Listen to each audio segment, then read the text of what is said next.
Shalom, good evening. This is TV7 Israel News, broadcast to you from Jerusalem. And in today's top stories, Palestinian Islamists launched 2 rockets and over 60 incendiary and explosive balloons toward Israel over the weekend, consequently drawing heavy retaliatory bombardments against Hamas installations in Gaza. U.S. Secretary of State Mike Pompeo visits Jerusalem today, during which he reaffirms Washington's unwavering commitment to guarantee Israel's regional, qualitative military edge. The Ayatollah regime announces that initial findings of an investigation into recent fires that devastated Iran's Natanz nuclear facility last month was the result of sabotage, pointing a blaming finger to the United States and Israel. Israel's southern region has been subject to repeated acts of terror emanating from the Hamas-controlled Gaza Strip over the weekend. Dozens of balloons strapped with incendiary and explosive devices were sent sailing into Israeli territory, alongside 2 rockets that were fired indiscriminately, forcing over 100,000 Israelis to rush into bomb shelters within the IDF Homefront Command's instructed 15 seconds. While the first incoming projectile was successfully intercepted by the Iron Dome aerial defense system, the second rocket failed to cross into Israeli territory. Thankfully, no injuries or damage were reported. Separately, the dozens of incoming terror balloons sparked 28 blazes on Sunday alone, devastating swaths of wild forests and agricultural fields. Bomb disposal experts from the Israeli National Police are continuing to respond to explosive devices that are landing in open areas that have been attached to suspicious balloons that have flown in from the Gaza Strip. Over the weekend, more than 60 balloons landed in open areas, causing fires and a number of them exploding. Heightened security continues in the south throughout this week. In response to the indiscriminate terror attacks directed at Israel's southern communities, IDF fighter jets, tanks, and aircraft struck military posts and an underground infrastructure belonging to the Hamas terror organization in the southern Gaza Strip. The IDF spokesperson's unit wrote in a statement, quote, "The IDF remains ready to operate decisively against any attempted terror activity aimed at Israeli civilians or any violation of Israeli sovereignty." In tandem, Israeli President Reuven Rivlin sought to reassure the residents of the so-called Gaza periphery that they will not be abandoned while terror plagues their communities. יקיריי תושבי העוטף, עוטף מדינת ישראל, לא עוטף עזה. שוב עברתם לילה קשה. וגם הבוקר כולנו איתכם, מלאי הערכה על יכולת החוסן שלכם. אנחנו לא נעמוד מנגד בזמן שהחמאס משתולל. צה"ל מגיב בעוצמה ובנחישות ומבצע גיחה אחרי גיחה, וכך הוא גם ימשיך לאורך זמן. תראו, רקטות, דלקות, בלוני נפץ לא יהפכו לשגרה אצלכם כאילו אתם נפרדים ממדינת ישראל. הם לא יהפכו לשגרה לא אצלכם ולא בכל המדינה. אנחנו סומכים על הצה"ל ויכולתו, ואנחנו יודעים שצה"ל לא ירפה עד שהשקט יחזור לגבולכם. Turning to Jerusalem, where Prime Minister Benjamin Netanyahu hosted U.S. Secretary of State Mike Pompeo at his residence this morning, during which the Israeli leader seized the opportunity to commend the Trump administration for standing up to Iran's aggression. You have stood up to Iran's aggression and triggered the snapback sanctions. I want to commend you for doing so. I think people should realize that the Iran deal failed just as we predicted. Not only did it not mollify Iran's aggression, it fueled it and increased it.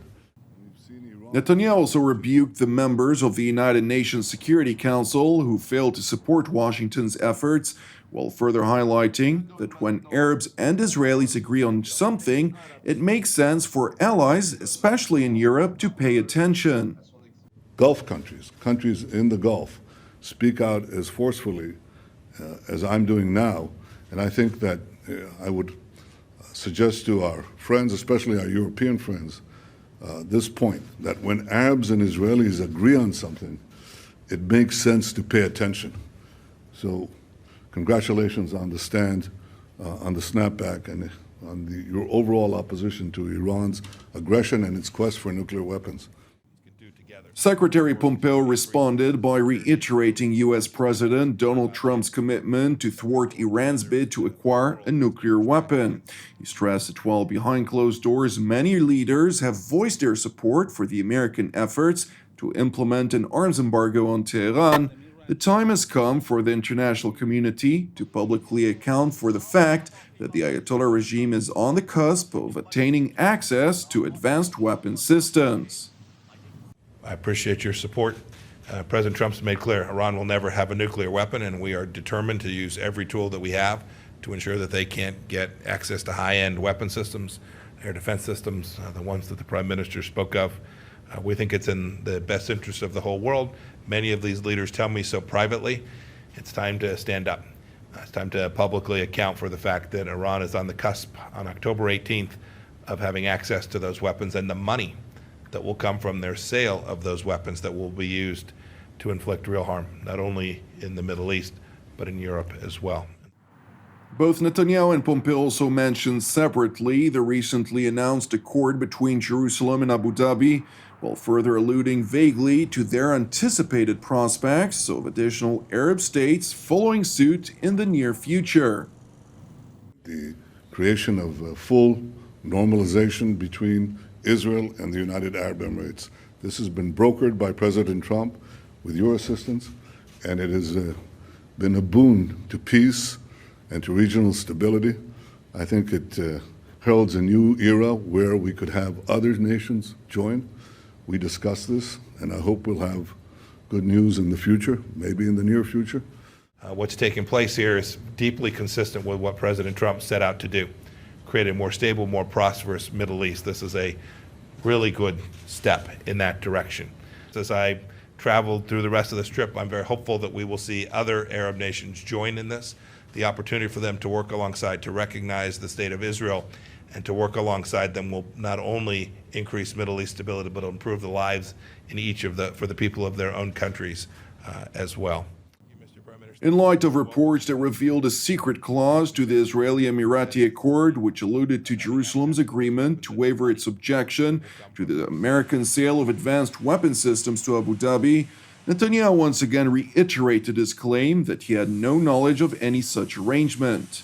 In contrast, the American top diplomat revealed Washington's intention to assure that the United Arab Emirates have the capacity to confront a threat from the Islamic Republic of Iran, all the while ensuring Israel's regional qualitative military edge. I have to say simply that this deal did not include Israel's acceptance of any arms deal, and I don't know of any arms deal that has been agreed upon. It may be contemplated. Our position hasn't changed, but I also learned from Secretary Pompeo, heard again a very, very strong commitment that under all circumstances, the United States will ensure Israel's qualitative edge. The United States has a legal requirement with respect to qualitative military edge. We will continue to honor that. But we have a 20-plus year security relationship with the United Arab Emirates as well, where we have provided them with technical assistance and military assistance.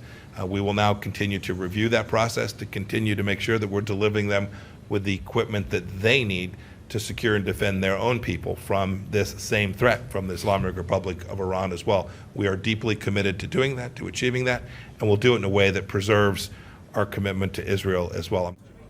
It is important to know that Secretary Pompeo was accompanied by Special Envoy for Iran Brian Hook, while Washington's envoys for Mideast peace are scheduled to travel to the region early next month. Furthermore, from here in Jerusalem, Secretary Pompeo is set to travel to Sudan, Oman, Bahrain, in addition to the United Arab Emirates. It is interesting to mention that all of these countries have been mentioned as potential candidates to normalize relations with the Jewish state in the near future. Turning now to Tehran, where the Ayatollah regime announced that initial findings of an investigation into recent fires that devastated Iran's Natanz nuclear facility last month was the result of sabotage. The referred to incident occurred on July 2nd of this year, when a blaze triggered a devastating explosion in the highly guarded facility. Subsequently, Iranian officials acknowledged that the fire had caused significant damage that could slow the development of the country's advanced uranium enrichment centrifuges. Some Iranian officials further insisted that the fires, which took place in several nuclear sites throughout the Islamic Republic, may have been the result of a cyber attack, consequently pointing a blaming finger to the United States and Israel. These same officials further stressed that once the investigation is concluded, Tehran will retaliate against any country that carried out such attacks against its nuclear installations. Thank you for watching us. As part of TV7's ongoing prayer initiative, I would like to encourage you today to join myself and the team here in Jerusalem to pray for the peace and salvation of Ethiopia, alongside our unceasing prayers, of course, for the peace of Jerusalem, the salvation of Israel, as well as for all those who are impacted by the corona contagion and its economic ramifications worldwide. Furthermore, I would like to personally thank all of you who keep us in your prayers and support our TV7 Israel productions. I'm Jonathan Hassan. Have an Erev Tov and Shavua Tov, and we will see you again tomorrow at the same time.